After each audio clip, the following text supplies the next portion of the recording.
Good morning, guys. Welcome back to the channel. So here we're starting with the analysis video for 16th of August 2023. So referring to the message of Prime Minister during his Independence Day speech, he says that we'll return with the report card in 2024 when we have the next general elections. And the country should rid itself of corruption, dynasty politics, and appeasement politics. So Prime Minister would declare that India will be the third largest economy in his next term. So center and states, they are working together. That is talking about cooperative federalism to bring peace in the state of Manipur. So housing scheme for the urban poor. So this was announced to build the houses in the cities for the urban poor people. And they would be getting relief in the interest rates and loans taken from the banks to construct their houses.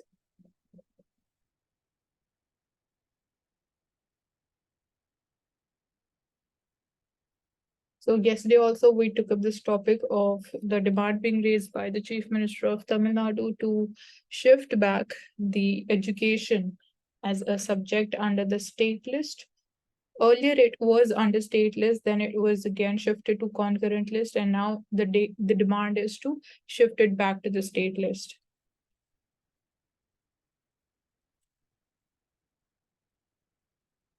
So we are seeing natural disasters hitting the hilly regions of Himachal Pradesh and Uttarakhand. Talk about cloudburst phenomena, flash floods, we're seeing landslides.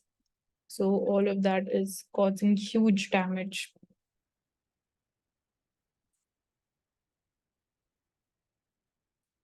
So High Court bats for animals' right to live without fear and orders relocation of 495 families near the Tamil Nadu Tiger Reserve. So here again, we are having the dilemma between two things: animal rights to live without fear versus the rights of the citizens, or we can say rights of the forest dwellers. So highlighting the right of the animals to live free from fear and distress. Madras high court ने order किया है कि 495 families जो रहती हैं in the village which is situated in eastern boundary of the Mudumalai tiger reserve, and उनको compensation दी जाएगी of ₹15 lakh, and they'll have to get basically relocated to some other safer location also. So National Tiger Conservation Authority, again, इसकी structure composition आपके लिए important है. Project tiger के बारे में पता होना चाहिए, टाइगर सेंसस के बारे में पता होना चाहिए. So these are basically some of the conceptual things जो इवन प्रीलिम्स में भी पूछी जा सकती है. देन टाइगर रिजर्व्स इंडिया में कितने हैं, उनकी लोकेशन आपको पता होना इम्पोर्टेंट हो जाता है.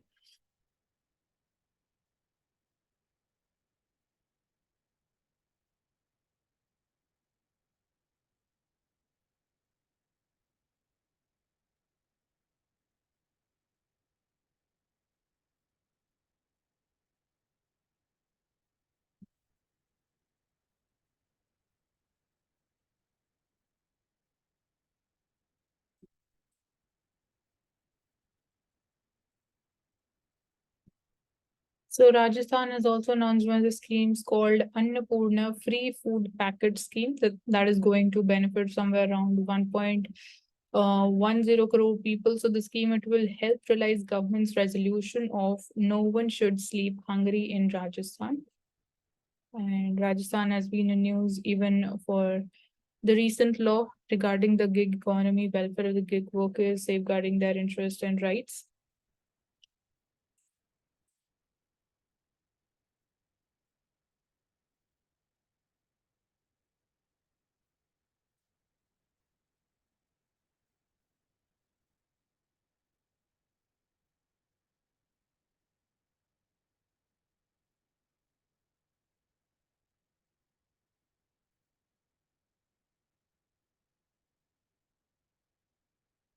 Let's see what are important topics on editorial page. So consumption-based poverty estimates have relevance. So here, firstly, how do we decide, or what are the basis of deciding the poverty line in India?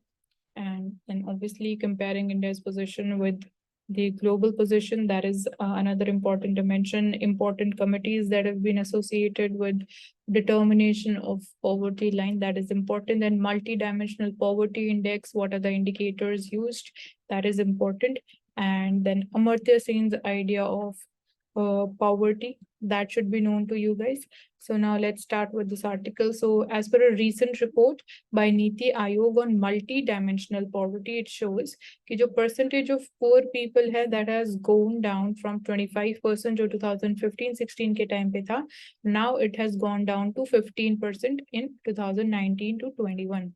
So we are seeing कि around 135 million people ऐसे हैं those who've been successfully lifted out of poverty during this time period. So global multi-dimensional poverty index, अभी जो मैं आपको बात कर रही थी 2023 में अगर हम देखें तो it is firstly released by United Nations Development Program and the Oxford Poverty and Human Development Initiative. So they released this index and it is also showing कि जो incidence of multi-dimensional poverty index है that is declined from 27.5% to 16.2% during the same time period. So इस context में we are going to briefly examine this in this article or the editorial. क्या issues हैं, particularly methodology की हम बात करेंगे regarding calculation of multi-dimensional poverty index, and then benefits क्या है of consumption based poverty estimates, मतलब कि जो मेथडोलॉजी करंट मेथडोलॉजी है उसमें क्या इश्यूज एंड चैलेंजेस हैं एंड कैसे इंप्रूवमेंट की जा सकती है by adopting to another method that is consumption based poverty estimates.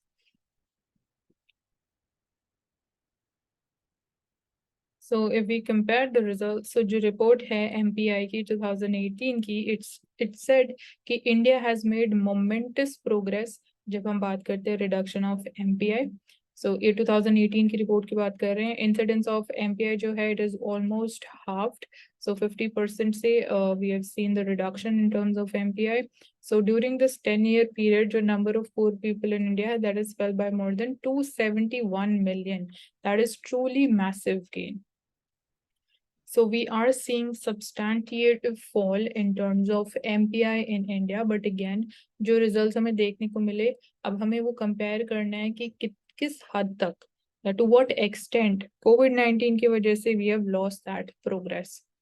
So is the conclusion of global MPI it is a new revelation? क्या ये कुछ मतलब पहली बार रिवील किया गया है या पहली बार हमने इतने मैसिव अमाउंट की प्रोग्रेस देखी है, क्या हम ये बोल सकते हैं? So we can't say that because as per as अगर हम 2015-16 के एस्टिमेट्स की बात कर रहे हैं तो estimates of poverty they are based on consumer expenditure which is we have been using the Tendulkar committee methodology. So वो शो करता है कि जो नंबर ऑफ पुअर पीपल है it came down by 137 million despite an increase in the population. So इस particular paragraph में काफी सारे फैक्ट्स मेंशन्ड है. तेंदुलकर कमेटी की जो रिकमेंडेशन से आप वो सर्च करोगे तो जो मेजर निकल के आया था उनके रिकमेंडेशन में वो यही था कि विल बी यूजिंग कंजम्पशन, जो कंज्यूमर एक्सपेंडिचर कर रहे हैं उसके बेसिस पे we have the poverty line in India.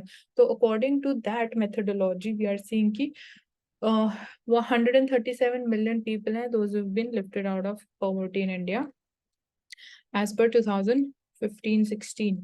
So according to the Rangarajan committee methodology अगर हम बात करें तो जो decline हुआ between 2009-10 and 11-12 that is 92 million and which is 46 million per annum. So for a decade अगर हम बात करें it will be larger than that of the global MPI. However, absolute terms में अगर हम बात करें कितने अमाउंट से पॉवर्टी डिक्रीज हुई है तो जो पॉवर्टी रेशियोज हैं based on Tendulkar and Rangarajan committee methodologies they are lower than as estimated by the global MPI in absolute terms. So the search for the non-income dimensions of poverty, possibly it stems from a view कि in terms of the capabilities approach, जो मैं आपको बोल रही थी Amartya sense approach of calculating poverty or determining the incidence of poverty, that is called as capabilities approach.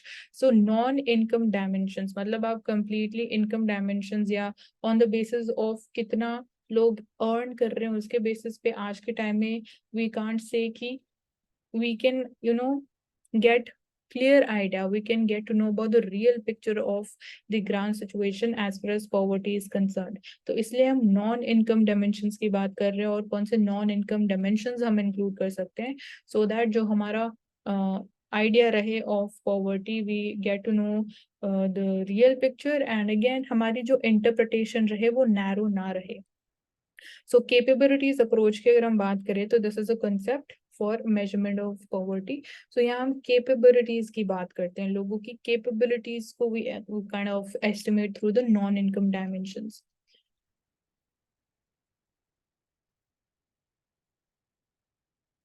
So capabilities approach में हम बात करते हैं access to education, access to affordable health care measures, and then affordable to can say nutritional food items.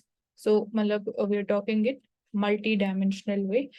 So this is kind of a broader perspective for estimating poverty, which is called the Amartya Sen's capability approach.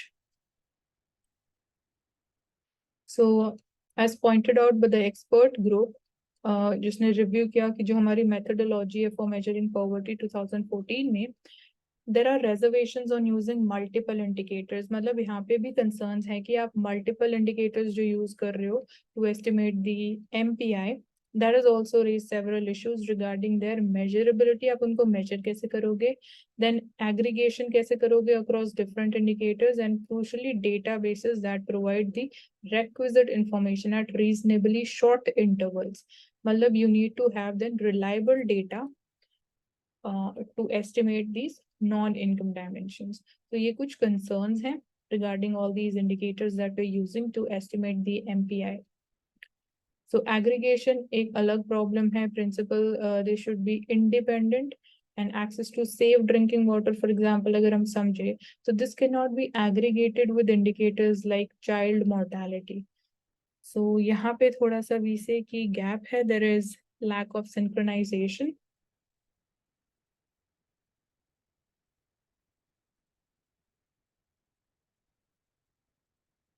So there is a need for changes in the surveys that we carry out. तो जब हम बात करते हैं consumption expenditure survey की, that is being conducted in the current year. So for purposes of comparison, we need to follow one method. We can't use different methods at the same time. So it is best to wait for कि क्या survey के results रहने वाले हैं, which is yet to be published. And earlier जो surveys थे, they clearly indicate कि जो poverty ratio है, that comes down strongly during a period of high growth. So there is somewhere positive linkage between high GDP growth rate and fall in the poverty levels. So if we look at recent years, including COVID-19 period की भी अगर हम बात करें, तो growth rate it has come down. So there is ground to believe कि जो rate of reduction in poverty है, वो भी slow down हुआ है, because हमारी जो growth rate है, वो भी slow down हो गई थी. So another important issue is the difference in the aggregate consumption estimates between the National Account Statistics and the NSS data. तो इन दो डेटा सेट्स में भी डिफरेंसेस देखने को मिलते हैं in terms of aggregate consumption estimates. So two estimates of consumption which are published by NSS and NAS, they do not match in any country, and India is no exception to that as well. So what is perplexing is that जो difference है in India between these two data sets for the same thing, that is widening over time. अगर वो narrow होता जाता, so we can say कि वो कोई problem नहीं थी, but we are seeing कि with time it is widening, so that is a concern. So there is also a need to supplement the results of the consumption surveys with a study of क्या impact है public expenditure का on health education of different expenditure classes. So again, we're just talking about कि even poverty estimation में भी जब हम बात करते हैं absolute measure of poverty on the basis of income earned, or even when talking about the multi-dimensional poverty, तो जो हमारी approach है, एक तो वो यूनिफॉर्म होनी चाहिए, that needs to be broader. And जो हमने यहाँ पे लास्टली गैप की बात करी between two bodies which are carrying out the aggregate consumption estimate के लिए सर्वे, तो वो गैप भी हम कैसे कम कर सकते हैं. एंड यहाँ पे हमने कुछ प्रीलिम से रिलेटेड भी फैक्ट्स देखे. So this is all, and जो missing areas in this article you can search about them.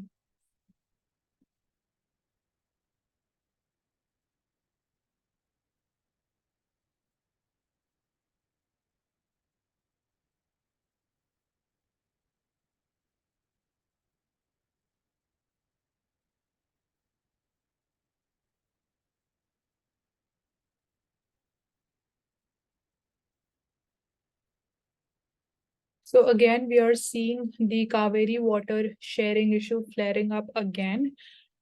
So firstly, आपको पता होना चाहिए और क्या बाकी examples हैं of river water sharing, and then what is the solution? क्या पूरा proper process है? So what prompted the Tamil Nadu government to move to the apex court again and again? How has then Karnataka chief minister reacted to that? So firstly, आपको पता होना चाहिए कौन सी states they are a party to this water sharing issue. So this can come up in prelims as well. So it's like Karnataka is there, Tamil Nadu, even Kerala is a part of it, Pondicherry is also a part of it. So how is the water being shared as of now? So monthly schedule है that is in place for Karnataka, जो एक upper riparian state है, for the Kaveri basin to release the water to Tamil Nadu. So Karnataka water release करता है Tamil Nadu को, because Karnataka is the upper riparian state. So as per the schedule, जो भी settled schedule है, which is functioning right now, Karnataka is to make available to Tamil Nadu at Bilugundlu a total quantity of 177.25 TMC in a normal water year, and 123 TMC is to be given during the period from June to September, also marking the season of southwest monsoon. So इसी period के दौरान ही Kaveri issue it gets flared up when the monsoon yields lower rainfall than anticipated. So जब weaker monsoon देखने को मिलता है तो ये issue again flare up हो जाता है, because जो water demand है वो fulfill नहीं हो पाती है by these states. So Tamil Nadu in a way it raises because it's a low riparian state. So we have the Kaveri Water Management Authority बनाई गई है, Kaveri Water Regulation Committee है जो establish की गई थी 4 months later to ensure कि implementation of the judgment जो है वो किया जाना चाहिए. So since then जो दोनों bodies हैं they have been holding meetings to take stock of the situation and again whether the provisions they are getting implemented or not. So अभी तमिलनाडु ने again सुप्रीम कोर्ट को क्यों अप्रोच किया है? So जो कावेरी वाटर मैनेजमेंट अथॉरिटी है उसकी meeting थी 11th अगस्त को. So it wanted Karnataka to manage its releases in such a way कि जो 10,000 cusecs of water it was released at Billigundlu for the next 15 days starting from August 12. So in other words, Karnataka would have to provide this much amount of water in 15 days. So authority ने ये भी decide किया कि based on जो भी future rainfall के forecast है, there would be a re-evaluation of कितना quantity release किया जाना चाहिए. तो इसको आगे जाके और evaluate किया जाएगा on the basis of amount of rainfall that is received. So this is what basically has annoyed Tamil Nadu, and it was the refusal of the Karnataka during this meeting to abide by this quantity that was agreed upon at the meeting in the previous day. So Karnataka, it says that it would not be abiding by these demands, and again that's why Tamil Nadu has taken up this issue to the Supreme Court.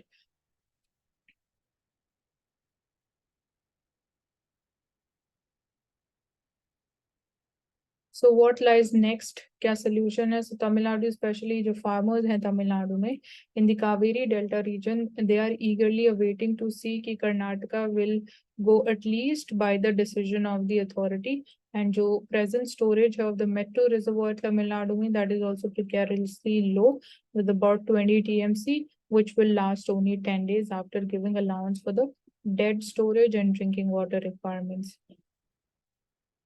So it remains to be seen कि अब Supreme Court how is it going to view this matter. So एक proper distress sharing formula होना चाहिए that needs to include जितनी भी basically valid demands है by all the parties to this issue.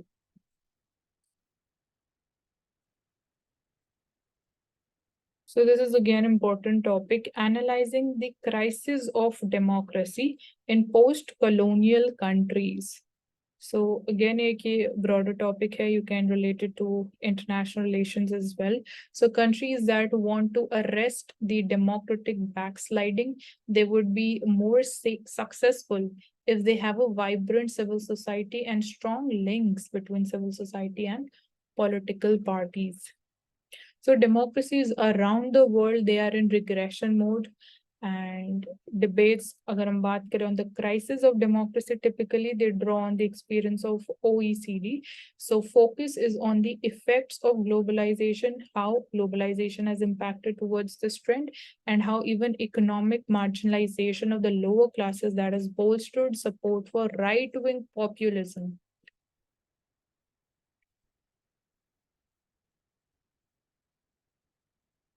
So sources of right-wing populism in the post-colonial democracies, they're very different than in the global north, and the consequences, they are also much more serious. So global south कैसे differ करता है, and what are the reasons for the democratic crisis? सबसे पहले वो समझना important है. So firstly, we see that author of the article is saying कि जो balance between political and civil society है, that is critical for the sustenance of democratic institutions and the practices. Second, जो democratic crisis है, that is a symptom of the failure to incorporate the sub-proletariat, that is the masses who remain outside the realm of the capitalist accumulation. So they need to be included in the economic and social mainstream. Third is that it is when the sub-proletariat, they begin to make some economic and political gains through the collective mobilization that traditionally dominant elites form a reactionary social coalition. Lastly, we see कि जो democratic backsliding है, it reaches a crisis point जब reactionary social coalition, having consolidated its grip on the state power, it starts to subvert the democratic institutions and practices in order to preserve and restore अपना खुद का social and economic privileges. तो जब ये सारी चीजें होती हैं या इनमें से कुछ fulfill नहीं हो पाती है, तो that's why we see these are the reasons behind democratic crisis in the post-colonial times. तो अगर हम बात करें जो जितने भी most of the post colonial democracies हैं, they've born out of passive revolutions. So these are independence movements that preserved the elite power and जो largely left intact colonial developmental legacies of an unincorporated mass sub-proletariat. So India की बात में जो sub-proletariat है, it refers to the surplus mass of rural and urban unemployed or underemployed who are trapped in the informal sector. So this forms the sub-proletariat in case of India. So even with all the economic growth जो भी India में देखी गई है since independence, Indian democracy, it is yet to achieve a degree of material incorporation. मतलब inclusive growth की बात हम कर रहे हैं, we're still to achieve that even sufficient amount of that of laboring classes in a private property economy. So इसके पीछे का reason is also the nature of dominant political parties or regimes and their relationship to the nationalism. So India में, South Africa, Brazil में electoral democracy that was ushered in by the broad-based but elite-dominated political formations.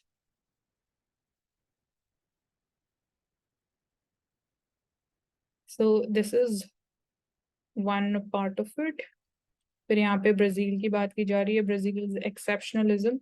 So we see कि what sets Brazil apart from India and South Africa is the nature of historical relationship between the party system and civil society. So here, ironically enough, Brazil, it owes its higher democratic resilience to 2 decades of military rule between 1964 and 84. So military, it preserved the form and if not the substance of the electoral democracy by sponsoring two political parties, which is a government party and an opposition party that competed in regular elections. So this has resulted in party system losing the credibility in eyes of the masses who mobilized independently through the civil society organizations. So इतना ज्यादा party politics हमें Brazil के case में देखने को नहीं मिला है. And then growing middle class, it became increasingly disenchanted with the lack of political freedoms. So it joined the hands with the worker movements, battling for higher wages and various rights-based movements. So कहीं ना कहीं all these movements which happened in Brazil acting as a broad-based coalition, कहीं ना कहीं they brought the authoritarian era to an end, ushering in the democracy. और south Africa और India के अगर हम कंट्रास्ट में बात करें तो प्रेवलेंस ऑफ जो पॉलिटिकल सोसाइटी है over the popular civil society that has sustained dominant social paths.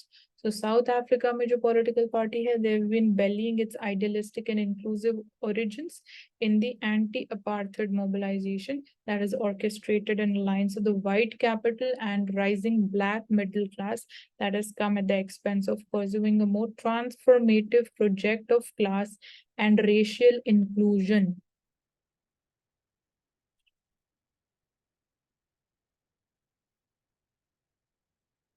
India के केस में अगर हम बात करें जो पॉलिटिकल सक्सेस देखी गई है by different political parties that is on the basis of electoral success जो उनको मिली on the strength of the social pact जो लिंक करता है corporate and landed interest to a broadening of the middle class. So their efforts at inclusion, they were predicated on top-down state intervention which only ensured कि जो subsistence है of the vast population outside the circuits of capitalist accumulation.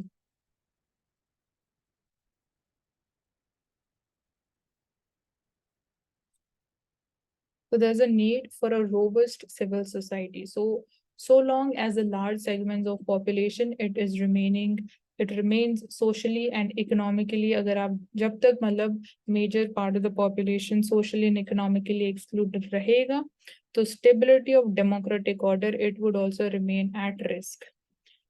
So basically, we are talking about again inclusive growth, inclusive development here.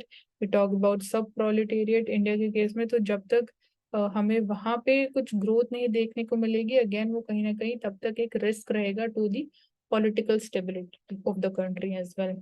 So tensions जो arise करती है from this exclusion it would be played out in balance between civil society and political party. So इन दो के बीच में balance बहुत important है. We saw this in Indian context जब हम बात करते हैं anti CAA and anti farm laws protest के दौरान. So with a lackluster political opposition the only two instances जहाँ पे BJP regime at the center publicly backed down was when the civil society formations they rose in revolt. So you can see कि if civil society is at revolt, it is not satisfied. So again वो political stability को बहुत major risk है and ये दो हमें देखने को मिला even during anti CA जो protest देखे and anti farm law protest जो हमें देखने को मिले. So जहाँ पे हमें बैलेंस देखने को मिलता है between parties and the civil societies that favours वो कहीं ना कहीं पॉलिटिकल पार्टीज को ही फेवर करता है एंड डेमोक्रेटिक क्राइसिस वो और खराब हो सकती है. So it's therefore not unexpected कि BJP government it has been on the offensive against the civil society organisations for as the paper point out the weakened या contained civil society is less likely to be able to push back against the authoritarian impulses. But जो balance की हम बात कर रहे हैं अगर वो सिविल सोसाइटी को फेवर करेगा तो parties they are more likely to seek genuine accommodations with the popular classes and जो अकोमोडेशंस देखने को मिलेगी they would mark in advance in democratic deepening. So जो हम political parties and civil society organisations के बीच के बैलेंस की बात कर रहे हैं तो इट्स इम्पोर्टेंट कि that balance needs to be in favour of the civil society organisations. So थोड़ा सा कॉम्प्लेक्स है ये आर्टिकल अगेन अगर कोई डाउट है you can rewind that video and watch it again and again कोई और डाउट है तो you can leave that in comment section.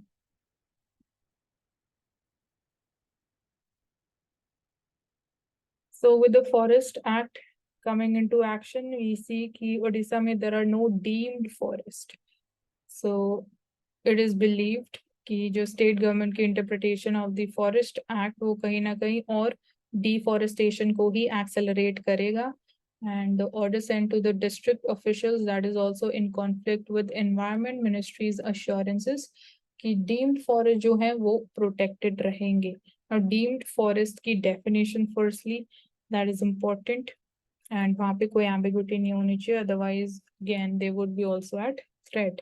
So Odisha government, it has sent a letter to the district officials underlining कि जो industry request करती है to divert the forest land for non-forestry purposes, they now ought to conform with the amended Forest Act and deemed forest as a category that will cease to exist. So deemed forest is the forest land that has not been notified as such by the center or the state, but they are deemed to be forest. So 1996 में गोदवर्मन जो supreme court का verdict था, judgement रही, it enjoined the states to bring in such unrecorded land that conform to dictionary meaning of the forest. So अगर कोई particular area it is fulfilling the dictionary meaning of forest, so that would be categorized as deemed forest, and the responsibility would be of the state government, the state administration. So nearly half of जो Orissa state है उसका nearly half of Odisha's forest land जो था, it was deemed forest. And apart from this, अभी जो recent changes किए गए हैं, इससे it is believed कि और ज़्यादा deforestation accelerate हो सकती है. So Odisha government के जो order है, that is likely it is conflicting with the Environment Ministry's assurances to the Parliamentary Committee कि deemed forest they would continue to be protected. So जो recent amendment किए गए हैं Forest Act में, it is clearly specifying and it defines कि forest क्या, मतलब forest की definition is being clearly defined. जो concept है deemed forest का, it is now removed. But again, जो यूनियन गवर्नमेंट है उनका कहना यही है, they have given this assurance कि deemed forest को protect किया जाएगा. But since as per the amendment deemed forest category जो है वो remove कर दी गई है, तो that is why यहाँ पे conflict देखने को मिल रहा है between state government and the union. So protection and the forest act का मतलब ये होता है कि जो land को आप divert नहीं कर सकते हो without the consent of the center as well as the gram panchayats. So it also puts the onus or responsibility on who are actually diverting the land to grow trees on an equivalent plot of land twice the raised area, along with significant monetary penalty. Also, जो Forest Act है 1980 का, it has been renamed as the one संरक्षण एवं Samvardhan Adhiniyam, which is translated the Forest Conservation and Augmentation Act. Now it only accords protection to a forest that has been declared so in accordance with the provisions of the Act, and also land that has been specifically notified as the forest on or after 25th of October 1980. So सिर्फ उसी forest land को protection provide की जाएगी. So that is why we are seeing threat to the deemed forest areas.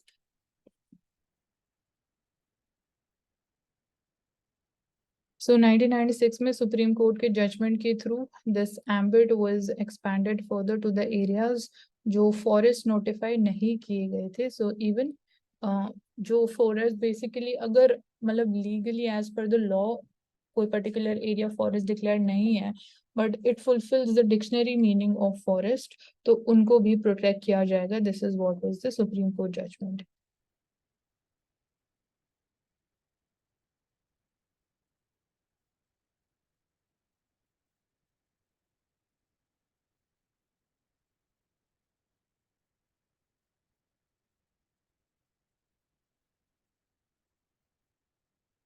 So Bindeshwar Pathak, he was a Sulabh International founder and Padma Bhushan recipient and social worker. He died of cardiac arrest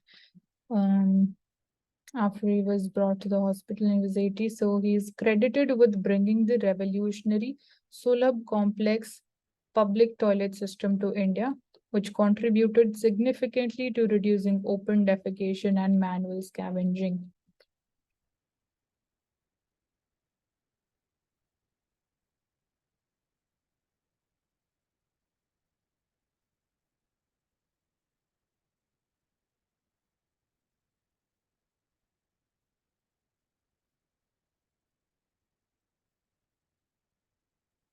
Then another yojana that has been announced by the Prime Minister yesterday includes Vishwakarma Yojana, that is going to be for the tribal artisans. So their contribution definitely very important, and there would be the amount allocated would be 15,000 crore rupees to help skill development among the youth. So Prime Minister also promised drones for women self-help groups to be used for agricultural work. So drones would be used in agricultural fields. So families of weavers, goldsmiths, blacksmiths, laundry workers, barbers, and others, they will be empowered through Vishwakarma Yojana.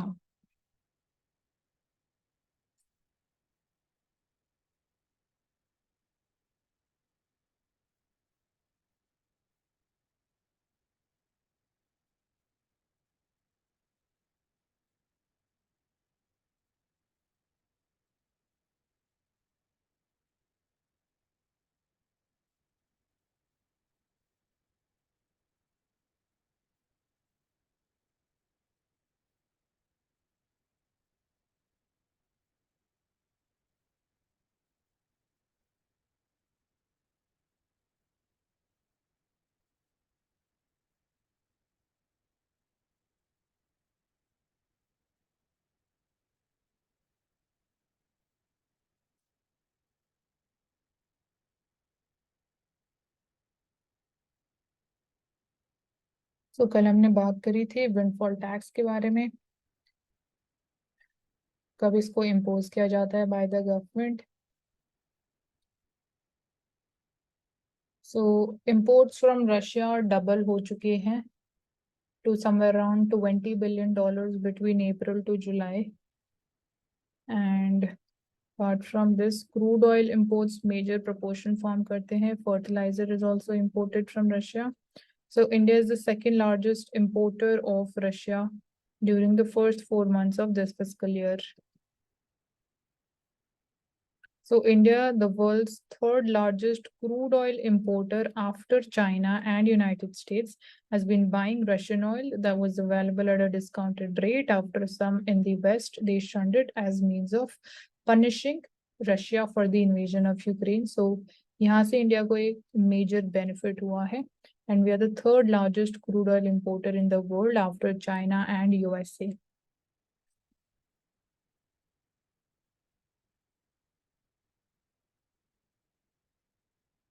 Coming to the Mint newspaper. So यहाँ पे again आज हम inflation की बात करेंगे. कल भी हमने देखा था कि CPI inflation is cross the upper tolerance band of 6% that has been set by the RBI. So RBI inflation targeted, it may not be easy to do inflation targeting. अभी तक this year we have been seeing कि जो target level है उससे नीचे चल रही थी इन्फ्लेशन, मतलब जो हमारी टारगेट रेंज की अगर मैं बात करूँ specifically, so it was below 6%. So कहीं ना कहीं we were feeling it is moderating, but again due to we can say कि a weaker monsoon and El Nino effect or regional variations in the rainfall distribution, जो food inflation हमें देखने को मिली, now that has become a major concern. So you can see food inflation is at 11.5%. CPI was recorded at 7.44% in July.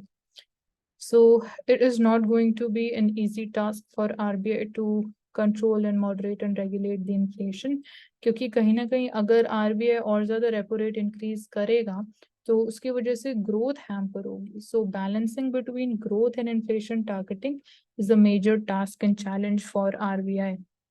So retail inflation इतना high क्यों है? That is majorly because of food inflation.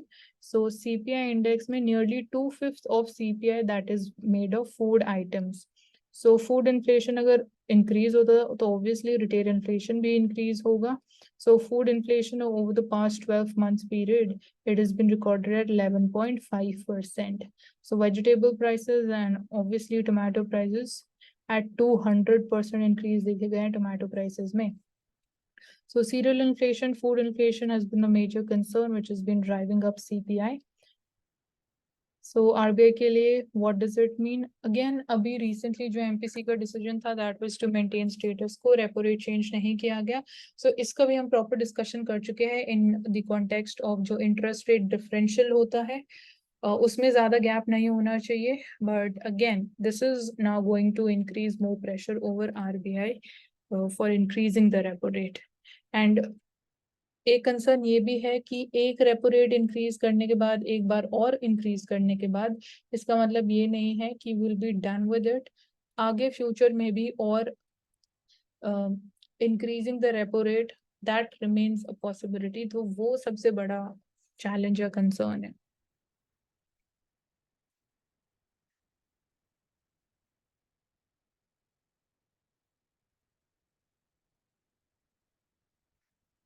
So Prime Minister says, this is the quote of the day, that today the world is facing the crisis of inflation.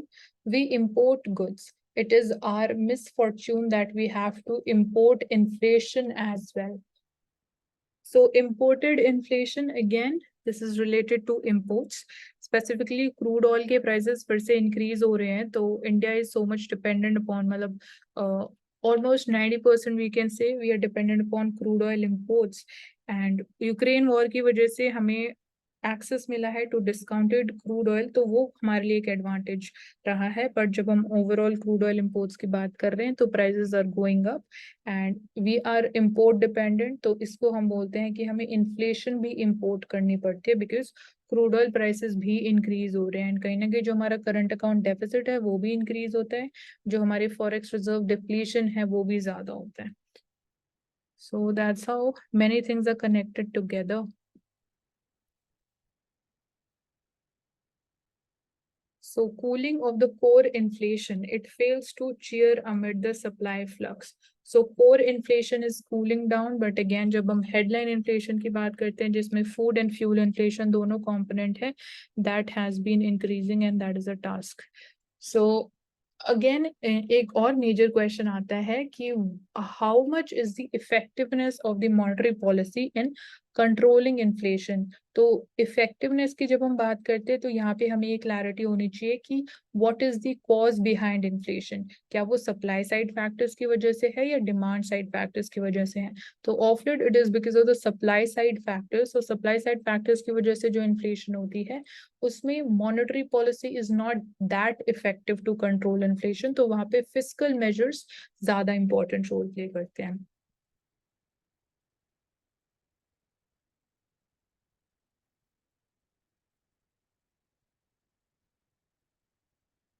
Coming to Financial Express newspaper, so this we've seen the Prime Minister pitches for third term, and he believes कि इस term में India would be the third largest economy in the world. So he addresses citizens as my family members, and he vows to fight against corruption, nepotism, and appeasement. And जो दो major schemes announced की गई है, that we've already gone through. So that's there. You can search about their important provisions.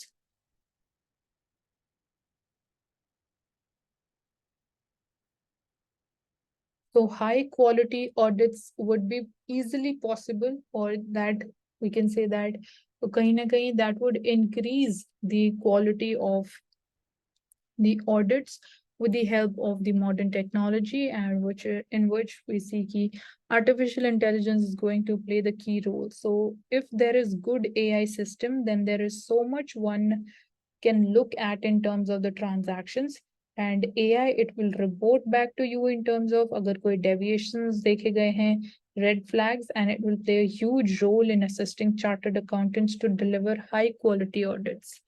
So you need to write down at one place what are the diverse applications of this AI technology, be it health, education, auditing. Even RBI is also trying to employ this technology for regulating, for more efficient and quality regulations.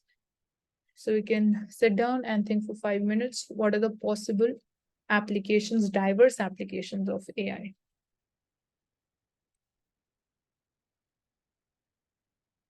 So non tariff barriers की वजह से we are seeing कि जो हमारे efforts है to boost global trade वो hamper हो रहे हैं। सो 80% ऑफ हमारे जो ट्रेड है that is impacted because of non tariff barriers. So चाहे आप क्वालिटी कंसर्न्स की बात करो, phyto and phyto sanitary measures की हम बात करते हैं, तो कहीं ना कहीं नॉन टैरिफ बैरियर्स का कॉम्पोनेंट फॉर्म करते हैं। सो ऑब्स्टेकल्स क्या हैं? एनटीबीज मतलब non tariff barriers, they have come in the form of जो कोटाज इम्पोज किए जाते हैं इन टर्म्स ऑफ क्वांटिटी, कितना क्वांटिटी हम इम्पोर्ट कर देते तो वो फिक्स कर देते हैं, तो उससे ज्यादा आप एक्सपोर्ट नहीं कर सकते हो किसी पर्टिकुलर कंट्री को। देन टेक्निकल रेगुलेशंस इंट्रोड्यूस किए गए हैं, स्टैंडर्ड्स हैं, क्वालिटी स्टैंडर्ड्स हैं, कंफर्मिटी असेसमेंट प्रोसीजर्स है जिनको कंप्लाई करना इंपॉर्टेंट है। सो की Indian exports encountering the substantial non tariff barriers जो है, दैट इज चिली ट्रेड में tea, basmati rice, dairy, meat, chemicals to European Union, yeah, sesame seeds and shrimps and medicines. So kahin na kahin we can say it is more related to the food items. So US, it faces the barriers. जब हम बात करते हैं fruits, shrimp, South Korea restricts the bovine meat. Egypt, Mexico, Argentina, Saudi Arabia, they have various curbs on ceramic tiles, chili, medicines, microbiological regions. So most of the Indian exporters हैं, they have faced this issue of complex and time-taking procedures भी हैं for authorization clearances or for mandatory testing laboratories. Testing करना laboratories में भी एक important component बन गया है। सो जो मोस्ट ऑफ दीज बैरियर्स हैं they are put by developed countries in the regions like US and European Union. तो कैन यू से कि this is also somewhere indicating a move towards protectionism?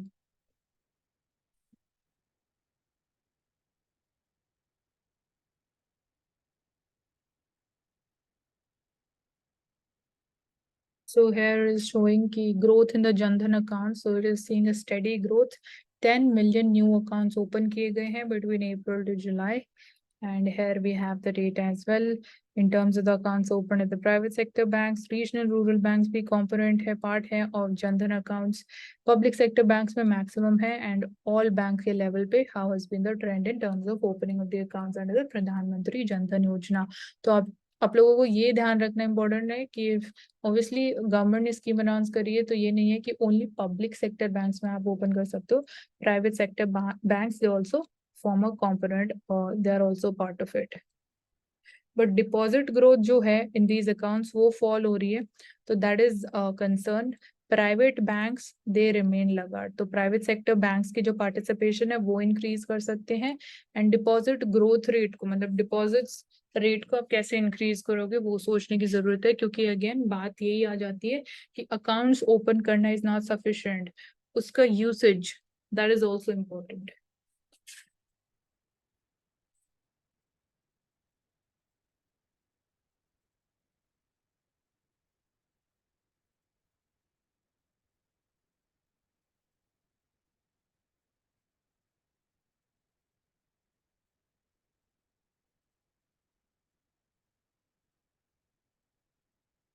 तो जब हम बात करते हैं ग्लोबली कंट्रीज के सेंट्रल बैंक्स की, तो एक हमें कॉमन ट्रेंड देखने को मिल रहा है कि they are increasing the repo rate.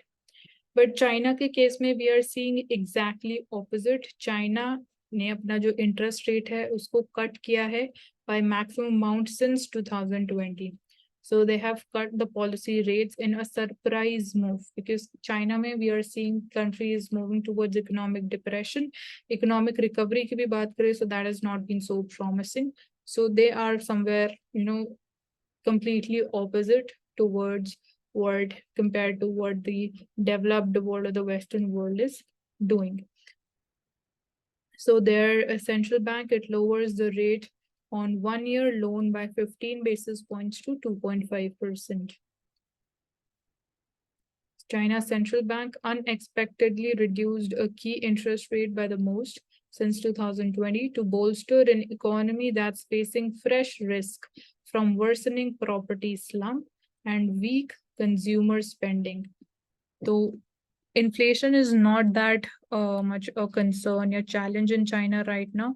So that's why वहाँ पे जो monetary policy move है, that is in a way you can say expansionary monetary policy follow की जा रही है.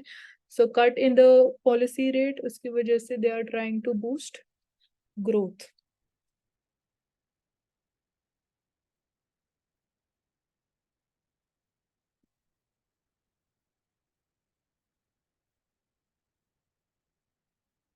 Coming to Indian Express, so again, the words of Prime Minister, world is watching, India is unstoppable, and we will be back at Red Fort next year. So he says fighting corruption, dynasty politics, nepotism, appeasement, all of that.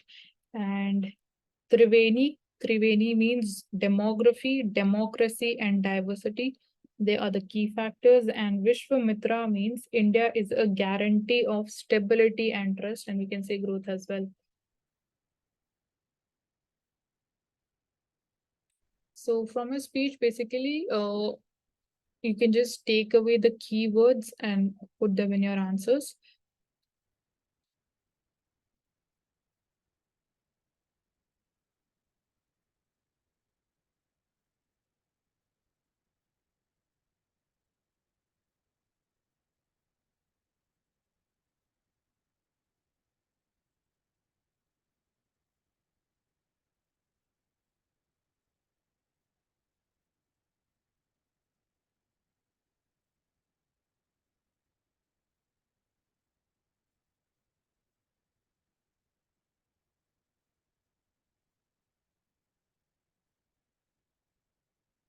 So, who were the special guests during this Independence Day? So, it included the Central Vista workers, the people behind construction of the new parliamentary building, the students, and the teachers.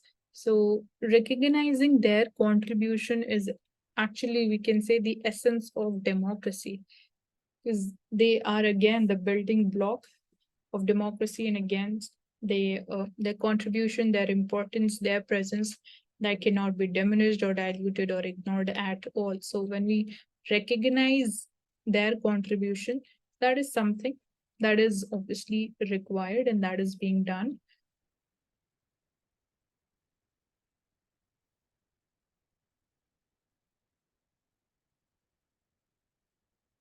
So, in terms of justice delivery, or CJI says that judiciary's key challenge is to remove the barriers to access the justice. So, even affordable justice, access to justice, what are the barriers exist? Now, question comes, what can be done or what should be done to remove those barriers? So again, इसमें आप different dimensions के बारे में सोचोगे कि कैसे technology important role play कर सकती है.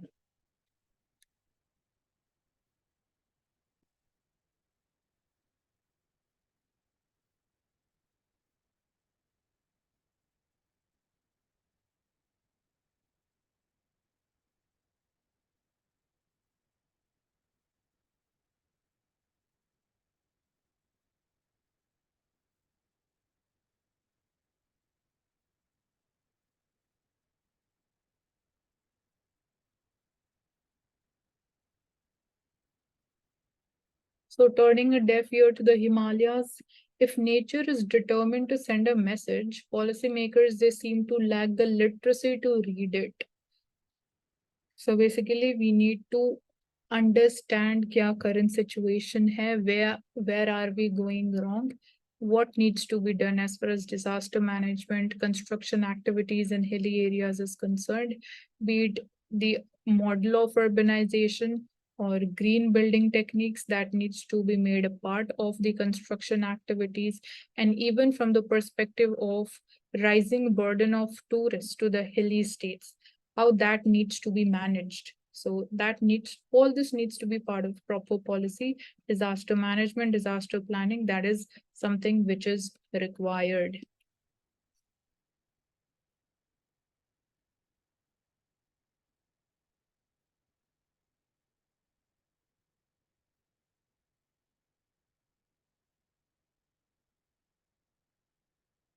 So when we talk about the fiscal health of different states, so Maharashtra is at the top, Bengal, Punjab, they're the biggest laggards. So they lack, and we see कि center का जो debt है that is estimated at 56% for the current financial year. That has also been like we've already met the target level, 56% of the target level. So this should result in a general government debt of 85% as per the District Bank India report. So 3.3% is the estimated fiscal deficit for 17 states in current financial year. So top three states were on track to meet the budget estimates for the fiscal deficit is Maharashtra, Chhattisgarh, and Telangana. So these are good performing states.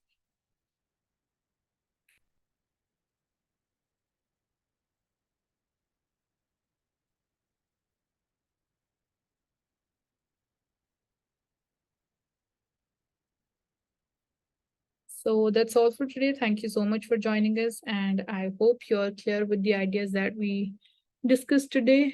And do subscribe to the channel and hit the like button for the video.